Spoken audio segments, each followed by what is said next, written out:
మాకు రావనుకుంటున్నావా? మర్యాద ఉండదని మేము మాట్లాడతలేం. మర్యాద ఉండదని ఇవన్నీ విషయాలు మేము మాట్లాడతలేం. కానీ మాట్లాడ మొదలు పెడితే నువ్వు కాదు కదా నడువుకు రాయి కట్టుకొని ఆడ ఉన్న మల్లన్న సాగర్లో దుంకి చచ్చిపోతావు.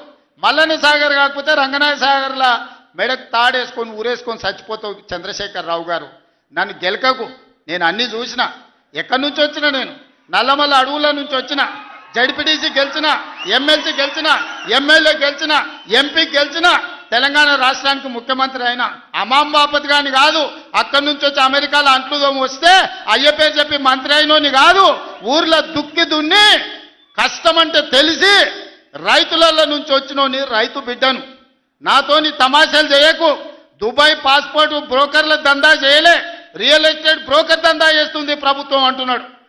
రియల్ ఎస్టేటు వ్యాపారం పెంచుతుంది, రియల్ ఎస్టేట్ ఆదాయాన్ని పెంచుతుంది, రియల్ ఎస్టేట్ అభివృద్ధిని తీసుకొస్తుంది. నీ కొడుకేమో హైదరాబాద్లో రియల్ ఎస్టేట్ వాడిపోయిందంటావు. నువ్వు వచ్చేమో ఈ ముఖ్యమంత్రి రియల్ ఎస్టేట్ దందా చేస్తున్నాడు అంటున్నాడు. ఇదేమన్నా పాస్పోర్ట్ బ్రోకర్ల దందానా?